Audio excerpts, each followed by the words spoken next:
প্রথমেই সবাইকে সরি বলে নেবো, কারণ আমার মাইকটা খারাপ হয়ে যাওয়ার কারণে, খারাপ হয়নি, জাস্ট কোনো একটা কারণে আমি ভয়েস রেকর্ডিংটা ওইখানে হয়নি, যার কারণে আমাকে পরে ভয়েস দিতে হচ্ছে। তো sorry guys, but next time থেকে আমি ধ্যান দেবো অবশ্যই। আর আজকে রাস্তাটা অনেকটাই খালি লাগছে, কেন জানি। সো হেই গাইস, আমি করিমুল লাইভ চ্যানেলে তোমাদের সবাইকে আবার একটা নতুন ভিডিওতে ওয়েলকাম জানাই। আর এইখানে আমার কিছু বাঙালি বন্ধুদের সাথে দেখা হয়ে গেছে, বাঙালি ভাইদের সাথে। বাট ওরা একে অপরের নাম বলেছে আমাকে, অনেকজন মিলেই, সবাই মিলেই প্রায়। কিন্তু আমার মাইকটা খারাপ হওয়ার কারণে আমি সবার নামটা তোমাদেরকে শোনাতে পারলাম না, বাট ওরা ফেসটা দেখা গেছে। তো ভাই, এটা নিয়ে একটু অ্যাডজাস্ট করে নাও, নেক্সট টাইম থেকে আর হবে না, আই প্রমিস।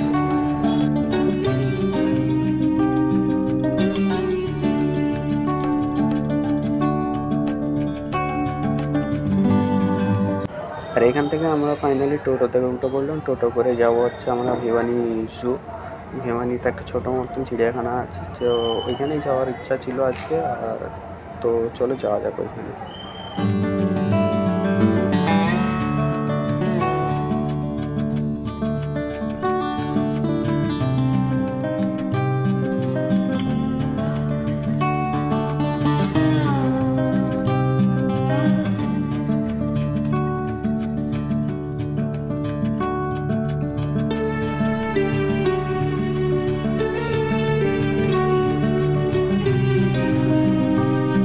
আর 15 থেকে 20 মিনিট টোটোতে আসার পর আমরা ফাইনালি চলে আসলাম সুরেন্দ্র সিং মেমোরিয়াল জু ভিওয়ানি। ভেতরে আসার সব থেকে প্রথমে এই বোর্ডটা দেখা গেল। তো বোর্ডের সামনে আছে এখানে একটা ভাল্লুক। গাইস তোমরা দেখো যা তো কি করছে।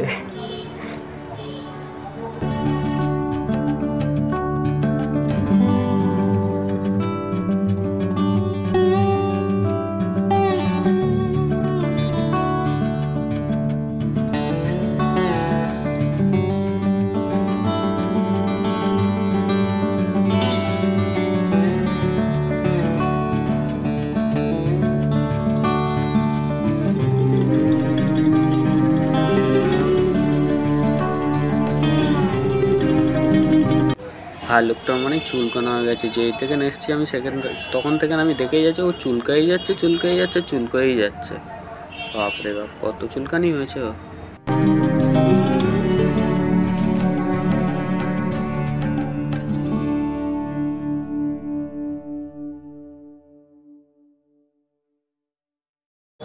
আর এইটা হচ্ছে ওই ভাল্লুকটার গার্ডেনটা, ওর পার্সোনাল গার্ডেন, ও এখানেই খেলাধুলা করে।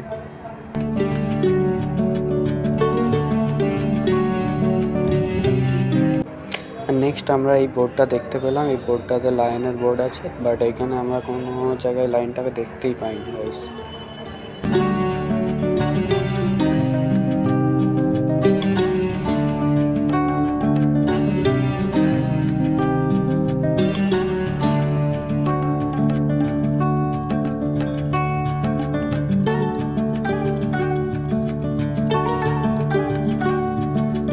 তবে হ্যাঁ, লায়নের পিঞ্জরার ভেতরে একটা ময়ূর অবশ্যই ছিল, যেটা তোমাদের ঘরে দেখাচ্ছে আমি জুম করে, বাট আমার ফোনটা এতটাই খারাপ যে বেশি জুমও হয়নি।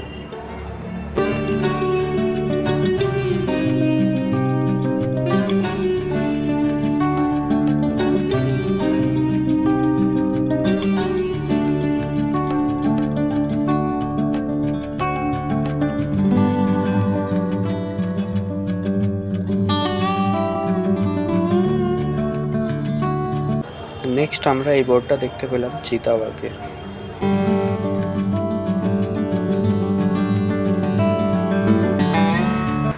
বাট ওর ঘরের ভেতরটাতে ঢুকে বসেছিল, আমাদেরকে দেখে বেরিয়েও আসলো না আর বেরোলেও না একবার।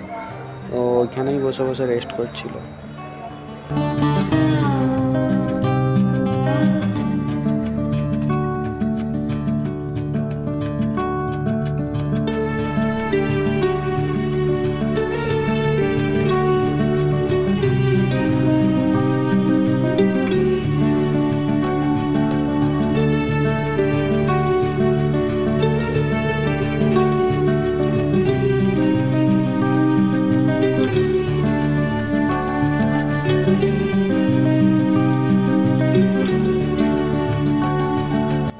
তারপর নেক্সট আমরা চলে এসেছিলাম জলহস্তির পিঞ্জারার দিকে, বাট ও পানির মধ্যে ডুবে এমনভাবে বসে আছে যেন মনে হচ্ছে বড় একটা পাথর ভাসছে গাইস।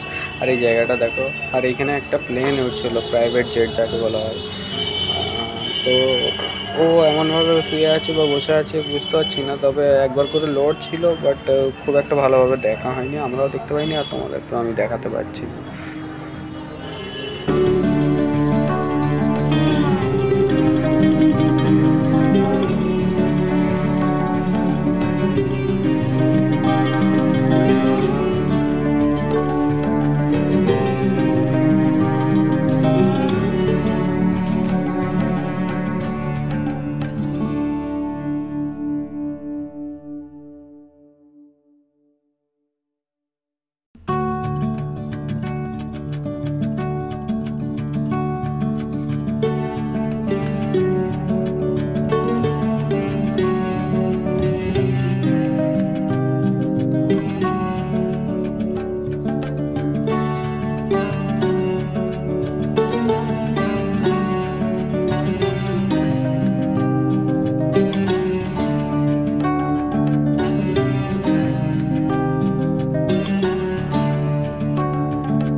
তারপরে অনেকটা রাস্তা আসার পর আমরা দেখতে পেলাম এই ক্রোকোডাইল বোর্ডটা, আর এখানে ওই কুমিরের একটা পিঞ্জারা আছে, বাট এখানে আমরা তেমন কাউকে দেখতে পাইনি। আর এইখানে একটা জলহস্তী পিঞ্জারা ছিল, এইখানেও একটা জলহস্তী ছিল, সে ওই একইভাবে ডুবে বসে আছে গাইস।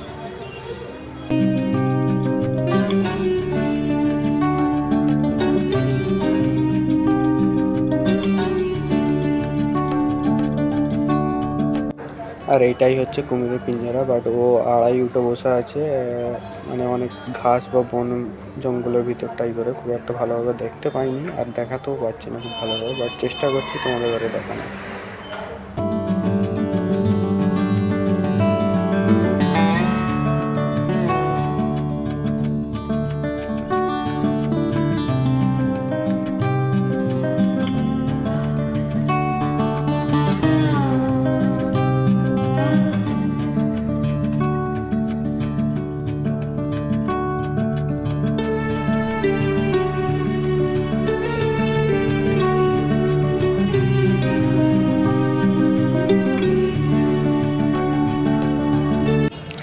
আর এখানে গাইস কিছু থাকুক বা না থাকুক, এই গাছগুলোর মধ্যে কয়েক হাজার বাদুড় বসে আছে গাইস। এত বাদুড় আমি লাইফে কোথাও দেখিনি। আর এইখানে বাদুড়ের সাথে সাথে অনেক বগও আছে, আর বগ আর বাদুড় দুজন মিলে পটি করে এই জায়গাটায় এমন সাদা রং করে দিয়েছে গাইস, তোমরা নিজে চোখে দেখো।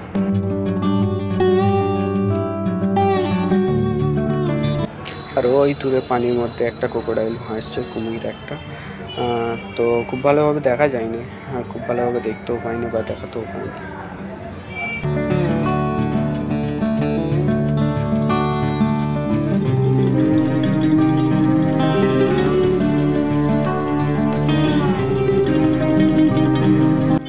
আর তারপর কিছুটা হাঁটার পর আমরা চলে এলাম এই হরিণের পিঞ্জারাটার কাছে, পিঞ্জারাটার সামনে।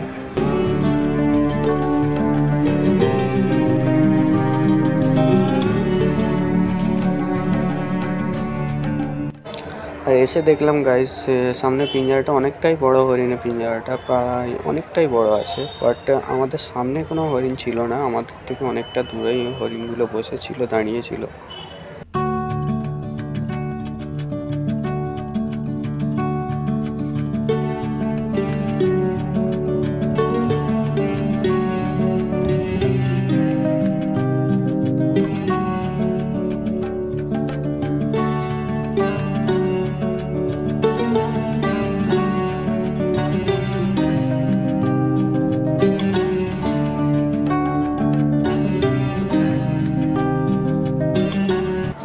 আই এম সরি গাইস, আমার ফোনটা খুব একটা দামি ফোন না হওয়ার কারণে আমি খুব ভালোভাবে জুম করে দেখাতে পারছি না তোমাদেরকে, বাট হ্যাঁ নেক্সট টাইম খুব ভালোভাবে দেখাবার চেষ্টা করবো।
দেখতে দেখতে এই ছোট বাচ্চা হরিণটা আমাদের খুব কাছেই চলে এসেছিলো, বাট এখানে জাল হওয়ার কারণে আমি ওকে ছুঁয়ে দেখতে পারিনি। বাট আমার ছুঁয়ে দেখার খুব ইচ্ছা হচ্ছিলো ওই হরিণটাকে, ওরা খুব কিউট ছিল।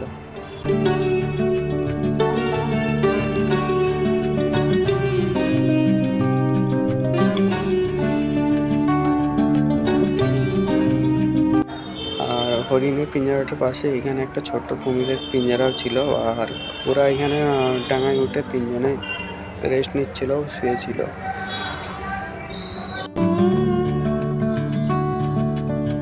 আর নেক্সট আমরা কিছুটা আসার পর এখানে দেখতে পেলাম একটা শিয়ালের বোর্ড শিয়াল, বাট ওর পিঞ্জারার ভেতরে আমরা কাউকেই দেখতে পাইনি। আসলে ও ছিল বাট নাকি ছিল না, আমি সেটা বলতে পারছি না।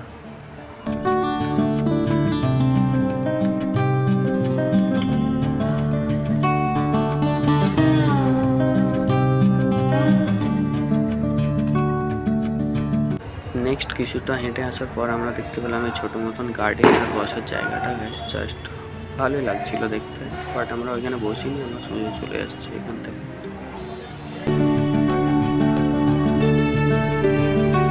আর কিছুটা আসার পর আমরা দেখতে পেলাম এখানে একটা পেঁচার পিঞ্জারা, বাট এখানে কোনো পেঁচা ছিল না। আর নেক্সট এখান থেকে আসার পর কিছুটা দূরে আমি দেখতে পেলাম এখানে একটা পাখির পিঞ্জারা, বাট এখানে অনেকগুলো টিয়া পাখি ছিল গাইস, টিয়া পাখি ছিল আর আমাদের দেশের কিছু মুরগি ছিল। বাট এখানে লোকেরা মুরগিটাকেও কোনো রকম না কোনো রকম বার্ড ভাবে হয়তো, কিন্তু আমাদের দেশের মুরগি তো একটা আম পাতা। তো আর এই টিয়া পাখিটা আমার সাথে অনেকটা কথা বলেছে আর খেলাও করছিল আমার সামনে গাইস।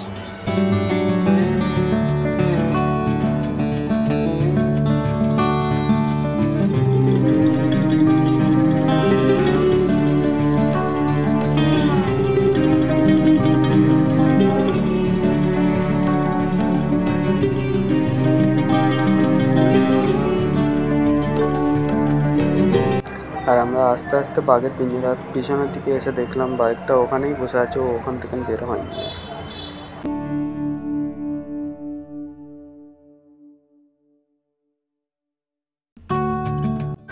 প্রত্যেকবারের মতন এবারও ইনসান ভাই আমার সাথে গিয়েছিল, আর এখানে বসে আমি ইনসান ভাইকে জিজ্ঞাসা করছিলাম যে তোমাকে এই চিড়িয়াখানাটা কেমন লাগছিল, বলো কী কী দেখলে তুমি এখানে। আর আমরা এখানে বসে এইভাবেই গল্প করছিলাম। কিছুক্ষণ গল্প করার পর একটা ভাই আসলো আমাদের সাথে, বাট ওর ফেসটা না আসার কারণে আমি ওর বেশি ভিডিওটা আমি ওর দিতে পারলাম না। সরি ভাই, আমাকে মাফ করে দিও।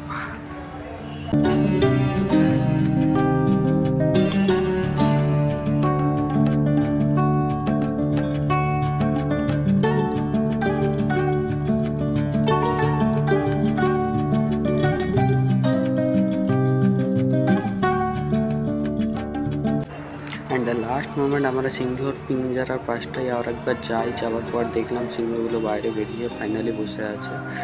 তো প্রথমবার দেখতে পাইনি, বাট লাস্ট টাইম দেখা পেয়ে গেছি।